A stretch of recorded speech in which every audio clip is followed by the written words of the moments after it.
मेरा नाम अन्नपूर्णा भटनागर है। मैं एक क्लिनिकल डायटीशियन हूँ और पिछले 20-25 साल से इस फ़ील्ड में काम कर रही हूँ। अन्नपूर्णा जी, सबसे पहले तो हम आपको बधाई देना चाहते हैं कि आपको वाराणसी में एक राज्य स्तरीय कार्यक्रम में सम्मानित किया गया है। और इस सम्मान के बारे में हमारे श्रोताओं को बताएं कि ये किस प्रकार का सम्मान था और ये जो आयोजन था ये अपने आप में क्यों खास था।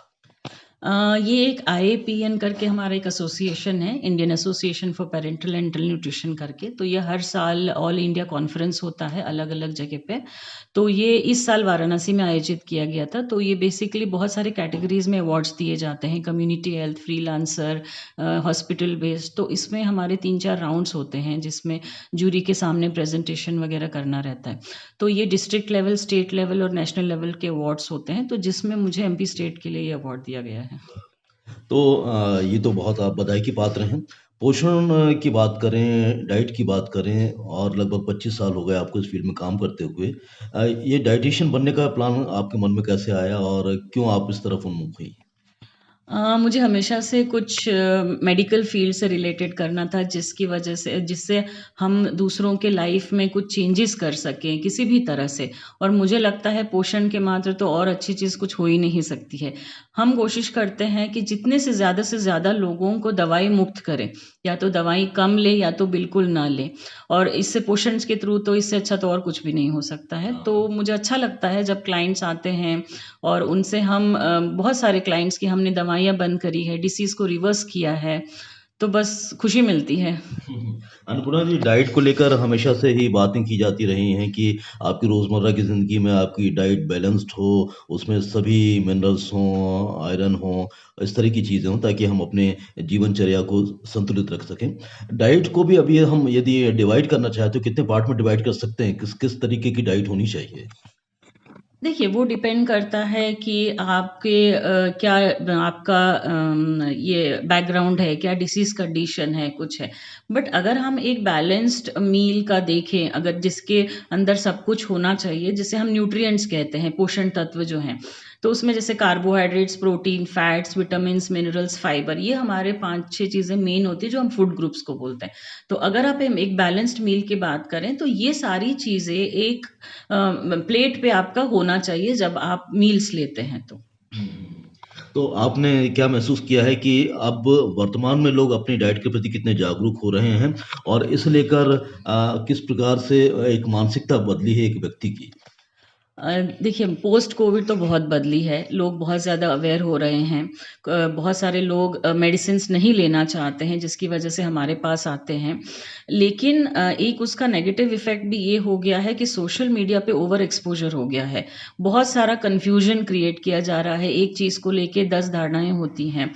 तो इसमें आपको थोड़ा-सा सतर्क रहना पड़ेगा कि आप जो सोर्स आ रही है इन्फॉर्मेशन, जिस सोर्स से आ रही है, वो आप सोर्स को देखें कि किसी क्वालिफाइड पर्सन से आ रही है कि ऐसे ही कोई कहीं से आ रही है, तो आप सही तरह से डिसीजन लें। ओवर एक्सपोज़र सोशल मीडिया पे सही नहीं है ना? तो इसको आप अच्छे से देखें और सही निर्णय लें। लाइक हम बोलते हैं कि इन्फॉर्मेशन होना चाहिए, इन्फ्लुएंस नहीं होना चाहिए। जी, बिल्कुल सही कहा आपने।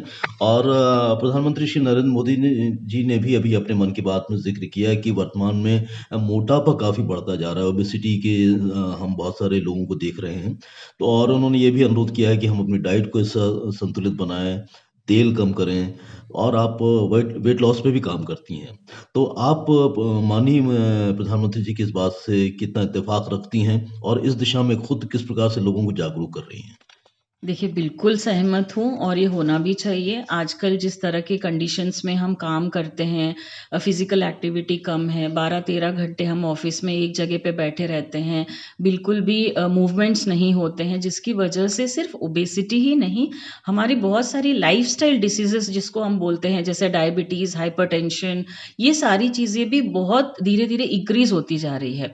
तो इसको कम करने के लिए हम क्लाइंट से बोलते हैं कि आप सस्टेनेबल चेंजेस करो, धीरे-धीरे करके अपने छोटे-छोटे आप मूवमेंट स्टार्ट करो अपने लाइफ में और डाइट में कुछ चेंजेस करिए जो आपके शेड्यूल के साथ भी पॉसिबल हो पाए।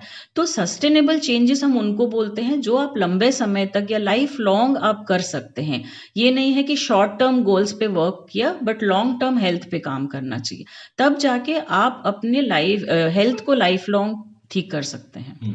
एक डायटीशियन के रूप में आप क्या कहना चाहती हैं, किस प्रकार से रोज़मर्रा की दिनचर्या हमारी हो, ताकि हम अपने काम को भी पूरी एनर्जी के साथ कर सकें और हमें किस प्रकार की बीमारी का सामना ना करना पड़े? देखिए, जब हम हेल्थ की बात करते हैं उसमें 5-6 पैरामीटर्स हैं जो कि सब सही होना चाहिए। सबसे पहले तो आपका डाइट अच्छा होना चाहिए, जिसको हम क्लीन ईटिंग और हेल्दी ईटिंग करते हैं। प्रोसेस्ड फूड्स को कम से कम करें, तली हुई चीज़ें कम करें, ज़्यादातर शुगरी और पैकेट की चीज़ें कम से कम खाएँ। सेकंड आता है मूवमेंट्स, फिज़िकल एक्टिविटी। दिन भर में अगर आपके पास जिम जाने के लिए टाइम नहीं है, तो कम से कम 30 मिनट का आप योगा करें, वॉक करें, किसी भी या स्पोर्ट्स खेलें, किसी भी तरह की फिजिकल एक्टिविटी करें।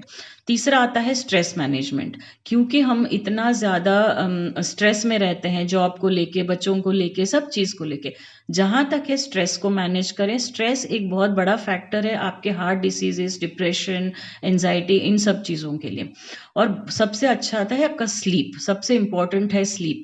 जब तक आप 7 से 8 घंटे की नींद, और वो भी गहरी नींद न लें, तो वो आपका दिन सुबह अच्छा नहीं होगा। तो सबसे पहली बात तो नींद अच्छा रखें और पानी अच्छे से पिएँ, हाइड्रेट रखें अपने आप को। तो जब ये सारी चीज़ें आप बिल्कुल बैलेंस्ड में चलते हैं, तब आपका अच्छा हेल्थ रहता है दिन भर में। इसमें से अगर एक भी चीज़ की कमी रही, तो फिर आपकी हेल्थ कहीं न कहीं कुछ न कुछ गड़बड़ हो जाती है। आपके विचार काफ़ी महत्वपूर्ण हैं अन्नपूर्णा जी, और ज़्यादा से ज़्यादा श्रोता ऐसे सुनेंगे तो वो उसे अमल में लाने का प्रयास करेंगे, स्वस्थ रहने की कोशिश करेंगे। अंतर्राष्ट्रीय महिला सप्ताह इन दिनों चल रहा है। आप महिला वर्ग का प्रतिनिधित्व कर रही हैं। आपने डायटीशियन और वेट लॉस की फील्ड में एक अलग ही आपने पहचान बनाई है। बाकी नारियाँ भी सशक्त हों, उनकी भी एक विशेष पहचान बने, वो भी अपनी अच्छी आय अर्जन कर सकें और एक बेहतर जीवन जी सकें। क्या कहना चाहती हैं इसे लेकर? देखिए, मैं तो सब महिलाओं को यही बोलूँगी, हेल्थ आपकी पावर है ना? और आपके हाथ में है।